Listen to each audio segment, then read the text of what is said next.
Hapa mtu aniambie Murkomen ni waziri wa usalama kwa sababu gani? Just one reason.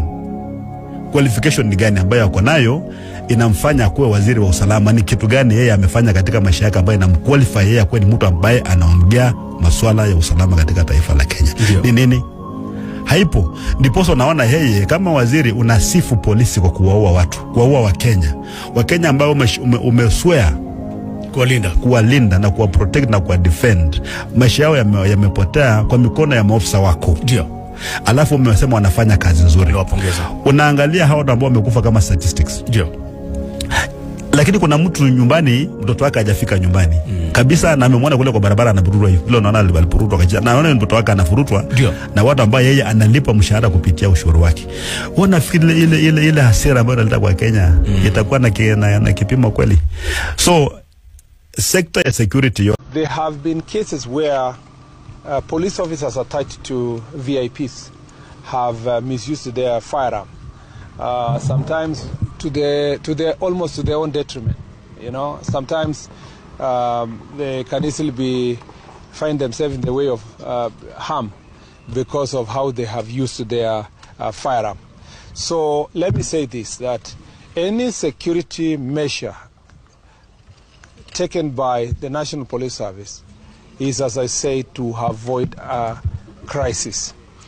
If a police officer attached to VIP is working with goons, what is the best thing to do is to, first of all, get them away from this crowd of goons so that we can be able to deal with the goons decisively. And I want to warn all police officers, including those attached to VIPs, that the fact that you have been attached to a certain VIP does not make you part and parcel of his campaign, part and parcel of his ideologies, part and parcel of his criminal plans. You need to know that at any one time you remain an officer of the National Police Service. So if there are any people who have been withdrawn, it must be in relation to the planned violence and the recent violent confrontations, and the fact that some of these police officers have been found in the middle of goons, facilitating goons, transporting, hiring. And it's not enough that they have been withdrawn. A disciplinary action will be taken against them, and if the charges are proven, they will lose their jobs. They will be relieved of their responsibilities within the National Police Service. So it's not enough even to complain that they have been withdrawn. It may also be that those police officers may never go back to their jobs if it is found that they were facilitating violence in any part of our country. So those are security measures. Those are efforts that we are trying to take to avert violence tonight and tomorrow, because we know we have the National Police Service and the security team have the intelligence, and they know who is doing what where, and that's why such measures must be taken. Are we supposed to live like this? Hapana. Ile vitu ambaye nafanya watu wanauana, hata mwenyewe ukiangalia hadi ng'ombe inafanya watu 10 wamekufa hapa, utashangaa. Ile ng'ombe hao wapokote wanapigana wa mara kwetu hapa Kerio Valley, utashangaa. Ng'ombe hata kutoa maziwa, ng'ombe hajui maziwa inatoanga namna gani. Ng'ombe mezunga hiyo atatoa maziwa kweli? Ng'ombe kamekonda. Hata ukitoa maziwa ng'ombe, ukikamua ng'ombe inapiga magoti kwa sababu unaifuruta. Kweli? Inatoa maziwa nusu kikombe. Ng'ombe nusu kikombe.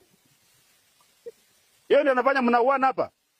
Na ng'ombe hapa Jambo hapa Kizunguri, ng'ombe moja kwa siku 120 liters. Ng'ombe inakamuliwa mara 5 kwa siku. Inakula kidogo inakuja maziwa inamwagika. Hata huwezi kamua na mdomo unaweka mashine. 120 liters ng'ombe moja. Hii yenu hii unafunga kichwa, unafunga mguu. Nani anafanya mnapigana hapa bwana?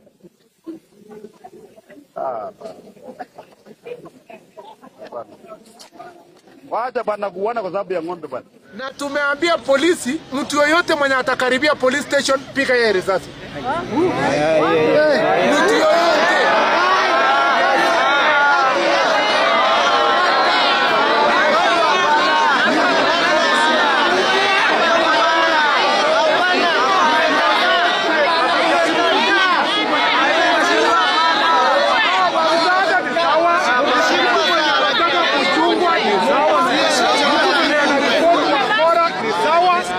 Lakini mtu mwenye anajaribu kuenda kuiba bunduki ati anaenda kunyang'anya polisi bunduki.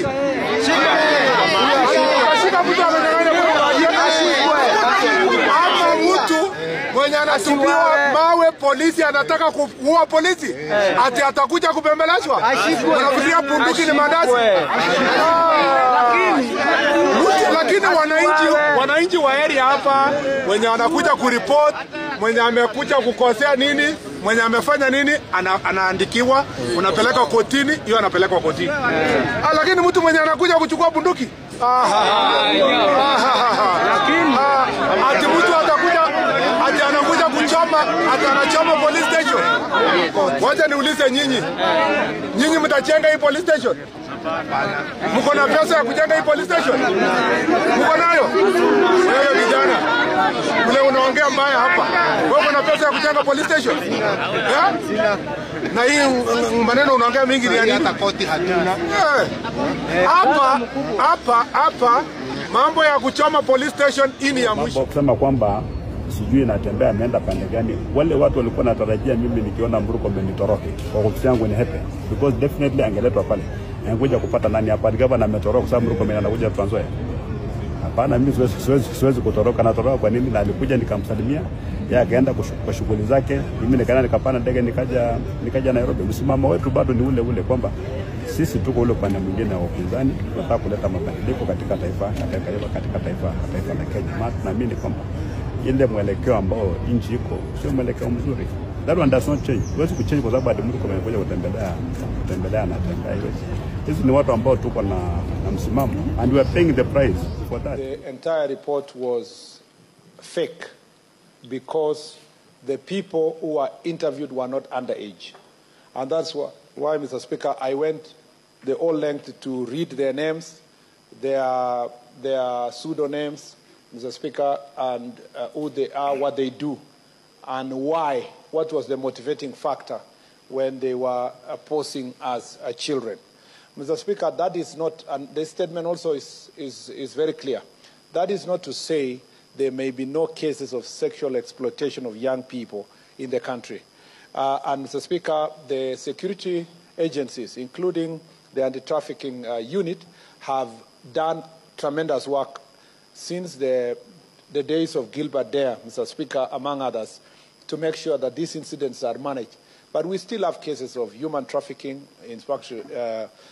including those that come from neighboring countries passing through Kenya, or Mr. Speaker, young people that are being lured. They may be no underage, but being lured also for jobs abroad, and they suffer. And I answered questions in this chamber before relating especially young people from northern part of the country. So that is not to say we are not grappling with issues of human trafficking, but as far as the BBC documentary is concerned, it was a hoax. It was, Mr. Speaker, planned, executed in a manner to portray that there were underage girls